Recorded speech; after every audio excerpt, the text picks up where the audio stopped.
এই মসফেটটাতেও অনেক প্রবলেম হয়। এই তিনটা ম্যান্ডেটরি আপনাদেরকে ফার্স্টে চেক করতে হবে, অ্যানাবল, ভিডিটি ভোল্টেজ এবং ভিন ভোল্টেজ। এই তিনটা জিনিস চেক করতে হবে। এখানে সোর্স ভোল্টেজ হবে 12 এবং রেজিস্ট্যান্স R1 এর মান আসবে 10K। গিগাবাইট মাদারবোর্ডের একটা কমন প্রবলেম হচ্ছে অন অফ। আমার সামনে যে মাদারবোর্ডটা আছে এটা হলো গিগাবাইটের B150 150 সিরিজের মাদারবোর্ড। এটা দেখেন মাদারবোর্ডটা আপনারা খেয়াল করবেন যে অন হচ্ছে অফ হচ্ছে অটোমেটিক্যালি, এবং এটা খুব কমন প্রবলেম। এই ধরনের প্রবলেম হলে আপনারা কি চেক করবেন, কোন কোন জায়গা চেক করবেন অথবা প্রসেসগুলো কি, সেইটাই আজকের ভিডিওতে আপনাদেরকে জানানোর চেষ্টা করব। 110-এর একটা মাদারবোর্ড, এই একই problem, on of problem same একই রকম। তো এই মাদারবোর্ডের আমরা আগে দেখে নেব যে আসলে কোন কোন ভোল্টেজটা তৈরি হচ্ছে। তো সেই ক্ষেত্রে আমরা মিটারটাকে পাশেই রাখি।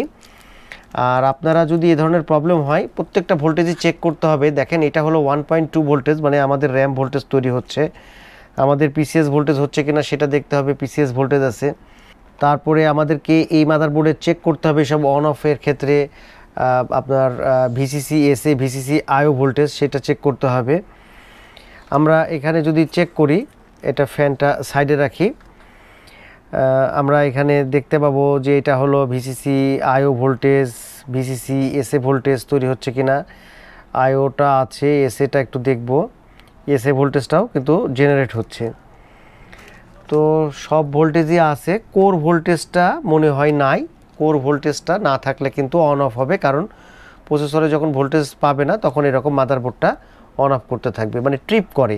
কোনো একটা প্রবলেম পেলে সে ট্রিপ করে অফ করে আবার অন হওয়ার চেষ্টা করে, আবার যখন প্রবলেম পায় আবার অফ করে দেয়। এটাই হলো সিস্টেম যেটা আমাদের কাছে মনে হয় যে প্রবলেম। তো আপনারা সব ভোল্টেজগুলো দেখে নেবেন, RAM voltage, PCS, VPP, VCC SA IO, সব ভোল্টেজগুলো দেখে নেবেন। এই ডায়াগ্রাম যেটা দেখতে পাচ্ছেন সামনে, এটা হচ্ছে বোর্ড ভিউটা আমাদের অ্যাকচুয়ালি এই 150 মাদারবোর্ডের, এবং আমি এস্টিমেটিক রাখছি সামনে। তো সিপিইউ কোর যদি তৈরি না হয় সেই ক্ষেত্রে আপনারা সিপিইউ কোর, আমরা এখান থেকে যদি দেখি, এটাকে জাস্ট এভাবে ব্যাকে নিয়ে নিই তাহলে সুবিধা হবে। এই আইসিটা যেটা দেখতে পাচ্ছেন এটা হলো সিপিইউ কোর আইসি। এই মাদারবোর্ডে যেই কোর আইসিটা ব্যবহার করা হয়েছে সেই আইসির নাম্বারটা দেখতে পাচ্ছেন 95858। তো এই কোর আইসির ক্ষেত্রে আপনারা কোন জিনিস বেশি চেক করবেন কিংবা ফার্স্টে চেক করতে হবে, আমি এখানে দেখেন নাম্বার দেওয়া আছে DAU1। আচ্ছা, আমাদেরকে দেখতে হবে প্রথমে এই আইসিটার ভিন ভোল্টেজ লাগবে, ভিন ভোল্টেজটা ঠিক আছে কিনা, ভিডিটি এই ভোল্টেজটা ঠিক আছে কিনা, এবং এর অ্যানাবল আছে কিনা। এই তিনটা ম্যান্ডেটরি আপনাদেরকে ফার্স্টে চেক করতে হবে, অ্যানাবল, ভিডিটি ভোল্টেজ এবং ভিন ভোল্টেজ, এই তিনটা জিনিস চেক করতে হবে।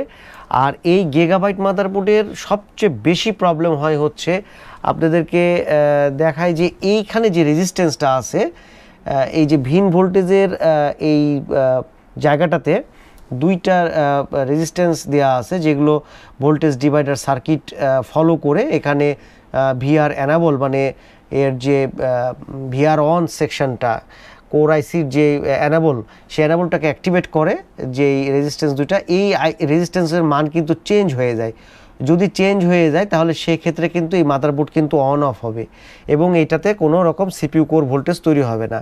তো সেক্ষেত্রে আপনারা যখন কোর সেকশনের এই কোর আইসি চেক করবেন তখন অবশ্যই আপনারা এই ভিন ভোল্টেজ, ভিডিটি ভোল্টেজ এবং অ্যানাবল এটা চেক করবেন। এবং এইটা যদি আপনার অ্যানাবলে যদি প্রবলেম হয় তাহলে অবশ্যই আপনাদেরকে এই রেজিস্ট্যান্সের মান ঠিক আছে কিনা সেটা চেক করতে হবে। এই কত ভোল্টেজ থাকবে এইটা কিভাবে আপনারা বের করবেন, এটা আপনারা গুগলে গিয়ে যদি ভোল্টেজ ডিভাইডার ক্যালকুলেটর দেন,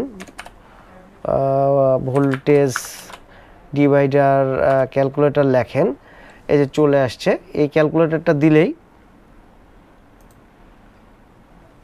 আপনারা যে ক্যালকুলেটরটা আসবে, এই ক্যালকুলেটরের মাধ্যমে আপনারা খুব সহজে বের করতে পারবেন যে এই অ্যানাবলে কত ভোল্টেজ থাকে। যেমন আমাদের এখানে ভিন ভোল্টেজ বলতে আমাদের যে এইখানে যে ভোল্টেজটা আসে এটা হলো ভিন ভোল্টেজ, মানে এই যে হলুদ তারের সাথে যেটা আছে 12 ভোল্টেজ আছে এটা হলো ভিন, এবং এইটার সাথে আমাদেরকে ভিন মানে এইখানে সোর্স ভোল্টেজটা আমাদেরকে দিতে হবে 12।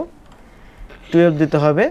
আর রেজিস্ট্যান্স R1-এ দিতে হবে হচ্ছে উপরে যে রেজিস্ট্যান্সটা আছে, আর R2-তে দিতে হবে নিচে যে রেজিস্ট্যান্সটা থাকবে, যেটা গ্রাউন্ডের সাথে থাকে, তো সেই রেজিস্ট্যান্স দিতে হবে। এবং এই দুইটা রেজিস্ট্যান্সের মান গিগাবাইটের মাদারবোর্ডে অনেক প্রবলেম হয়। এই ভিন ভোল্টেজ আসবে এবং এটা হলো R1 10K এবং R2 এটা হলো 3.3K।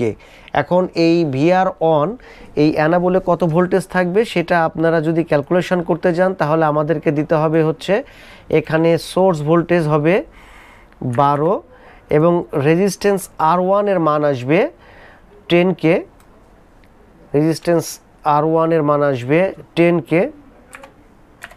এবং R2 এর মান আসবে 3.3। আমাদেরকে এগুলো কিসে আছে, আমাদেরকে সেই জিনিসটা যদি দেখি এখানে কিন্তু কিলো ওহমে আছে, তাহলে আমাদেরকে এখান থেকে অবশ্যই কিলো ওহম সিলেকশন করতে হবে। এই যে ওহম আছে কিলো ওহম, এই কিলো ওহম। এখন যদি আপনি এখানে ক্যালকুলেটর দেন তাহলে আমাদের এইখানে 2.977 মানে 3 ভোল্টেজ থাকবে। এই যে কোর আইসিটা আছে এই কোর আইসির অ্যানাবল পিনে আমাদের থাকবে হচ্ছে 3 ভোল্টেজ এবং এই দুইটা পিন আমরা যদি চেক করি তাহলে কিন্তু এই কোর তৈরি হচ্ছে কিনা, এই আইসির সমস্যা আছে কিনা সেটা কিন্তু সহজে ধরা পড়বে।